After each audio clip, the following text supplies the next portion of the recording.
সিমানৰ কথা পাতিছোঁ মই ধন্যবাদ জনাইছোঁ পৃথিৱীৰ ক্ৰিয়েশ্যনৰ অভিনয় যিধৰণে অভিনয় আৰু নাটকৰ প্ৰদৰ্শন লাগিছিল ধন্যবাদ এই সুবিধাবিলাক আমি পোৱা নাছিলোঁ আপোনালোকে যদি প্ৰচেষ্টা হাতত লৈছে ইয়াৰ পৰাই ভাল ভাল অভিনেতা অভিনেত্ৰী আপোনালোকে জন্ম দিবৰ চেষ্টা কৰিছে মই আপোনালোকক পুনৰ ধন্যবাদ জনাইছোঁ যে যদি পৰাই এই জেগাত কৈছোঁ ক'ব পাৰিব যে মই কোনো নগাঁও জন্মস্থান নাই।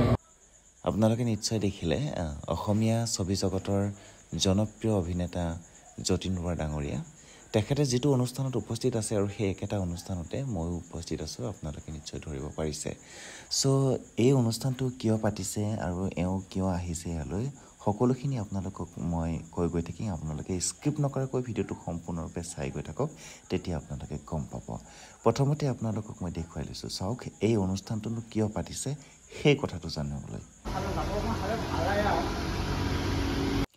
এছেকে আপোনালোকে নিশ্চয় গম পাইছে যে মই কিবা এটা ল'ৰা ছোৱালীবিলাকৰ মাজত থাকি পেলাই কৈ আছোঁ আৰু সেইটো ফোনত কথা পাতি কৈ আছোঁ আৰু এই ফোনত কথা পাতি থকা আচলতে এইটো মই এক্টিং কৰি পেলাইহে তেওঁলোকক শিকাই গৈ আছোঁ যে ফোনত কথা পাতি থকাৰ অৱস্থাত আৰু যেতিয়া মুখত কিবা এটা থাকে মানে তামোলি হওক বা কিবা হওক যেতিয়া থাকে তেনেকুৱা অৱস্থাত কেনেকুৱা ধৰণৰ মানুহৰ লগত কথা পাতে বা কেনেকুৱা ধৰণৰ এক্টিংটো কৰিব লাগে সেই সকলোখিনি মই তেওঁলোকক মানে বুজাই আছোঁ। মানে এই যে মই ইয়ালৈকে গৈছোঁ এইটো আচলতে 10 দিনীয়া এটা কৰ্মশালা আছিলে, নাট কৰ্মশালা, আৰু তালৈকে মোক এদিনৰ কাৰণে তেওঁলোকে মাতিছিলে।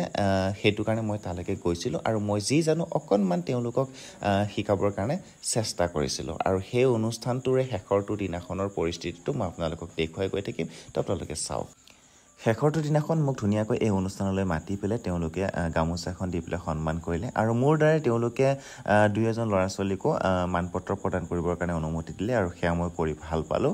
তাৰপিছত সেই একেখন মঞ্চতে আপোনালোকে নিশ্চয় দেখিবলৈ পাইছে অসমৰ ছবি জগতৰ জনপ্ৰিয় অভিনেতা যতীন বৰা ডাঙৰীয়া তেখেতকো এই অনুষ্ঠানলৈকে মাতিলে আৰু এই অনুষ্ঠানলৈ আহি তেখেতকো ধুনীয়াকৈ সন্মান কৰিলে আৰু তেখেতকো সন্মান কৰাৰ পাছত তেওঁ কিছু কথা ক'লে আৰু সেইখিনি কথা মই আপোনালোকক জনাম যে কি ক'লে, তো আপোনালোকে শুনক।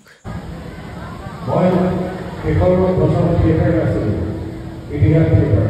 এবছৰ এটা চিনেমা আছে অগ্নিমান ৰিলিজ কেতিয়া হ'ব পাৰিম নাজানে নহয়। ছবিখন ৰিলিজ হ'ব নৱেম্বৰৰ 14 নৱেম্বৰ ছবিখন ৰিলিজ হ'ব।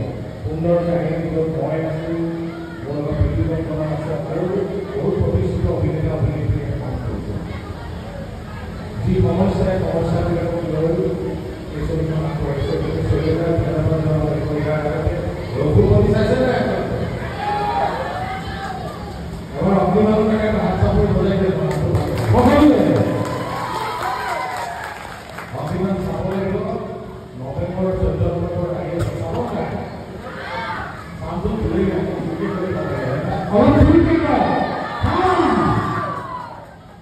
মই এখন অগ্নিমানৰ সংবাদ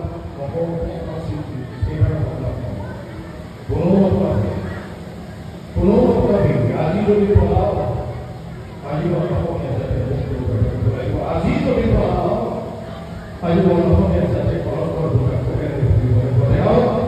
যিখিনি পগতি আছে যিখিনি পথ আছে নিকৰাই যিখিনি তেজ আছে নিকৰাই প্ৰতি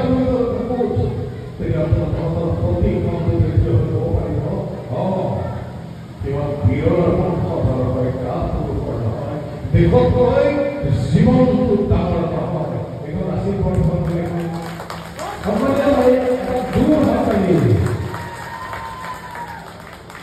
এতিয়াতো ইয়াত বহুত ডেকা ল'ৰা ছোৱালী আছে মৰম নদীৰ গাভৰু গাভৰু যদি কেতিয়াবা তোমাৰ মতে হিয়াতে তোমাক মই শ্ৰীমতী মহিমা কাৰণ প্ৰেম জ্বলনে চ' আপোনালোকে নিশ্চয় শুনিলে যে তেওঁৰ এখন অসমীয়া ছবি আহি আছে মানে অগ্নিবাণ। সেই অসমীয়া ছবিখন আপোনালোকে চাবৰ কাৰণে কেতিয়াও নাপাহৰিব, সকলোৱে গৈ পেলাই চাব আৰু তেওঁ আহ্বান জনাইছে সেই অসমীয়া ছবিখন চাবৰ কাৰণে। চ' গতিকে আৰু সেই কথাখিনি কৈ পেলাই তেওঁ ইয়াৰ পৰা মানে কি তেওঁৰ লগতে আমি সকলোৱে মিলি পেলাই এখন গ্ৰুপ ফটো উঠিলোঁ আৰু সেই গ্ৰুপ ফটোখন উঠাৰ পাছতে তাৰ পৰা ধুনীয়াকৈ সেই মঞ্চখনৰ পৰা আমি বিদায় ল'লোঁ।